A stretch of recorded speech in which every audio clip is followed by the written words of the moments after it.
C'est l'heure des news d'ici et d'ailleurs. On file rejoindre David au Japon pour ne rien rater des tendances actuelles. Et il me semble que cette semaine, il vous emmène dans les allées du TGS pour vous montrer les meilleures annonces. Je vous retrouve ensuite en plateau pour découvrir ensemble les dernières tendances asiatiques du moment. C'est parti pour les news.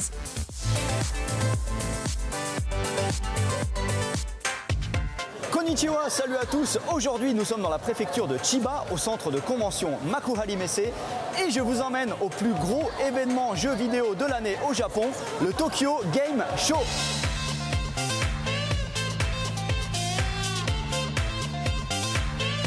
Alors le Tokyo Game Show, c'est un salon immense et de plus en plus international, car il y a désormais plus d'exposants internationaux que japonais. D'ailleurs en tout, il y a 609 exposants et plus de 1300 titres qui sont présentés ici. Donc là, je vais seulement vous montrer quelques grandes nouveautés chez les plus gros éditeurs.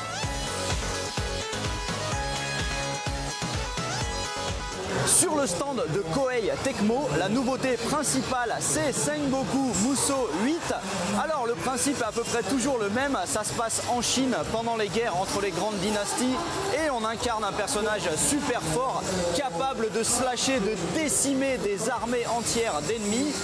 Alors celui-ci est particulièrement beau, l'univers est très vaste et de l'autre côté il y a un nouveau jeu qui sort cette fois sur Nintendo Switch et 3DS, ça s'appelle Fire Emblem Musou et en fait c'est un crossover entre le tactical RPG Fire Emblem et Sengoku Musou.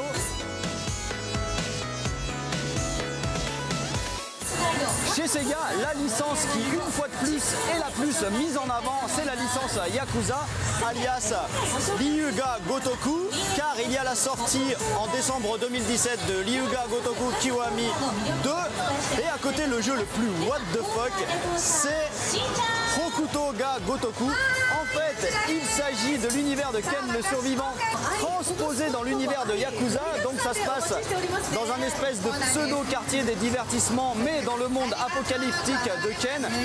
Et à part ça, l'autre jeu intéressant chez Sega, c'est le nouveau Sonic Force qui sort en novembre sur PS4, Xbox One et Switch.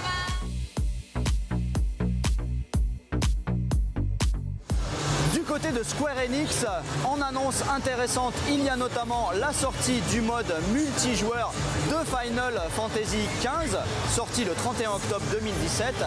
Mais l'un des jeux les plus attendus, ce sera Dissidia NT, qui sort le 11 janvier 2018. Et c'est assez génial parce que c'est un jeu dans lequel tous les persos des différents Final Fantasy vont pouvoir s'affronter.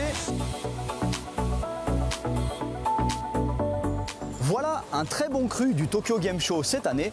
Par contre, je n'arrive toujours pas à m'en remettre de ce jeu Sega dans lequel Ken le survivant fait des cocktails. Allez, à plus, bien né.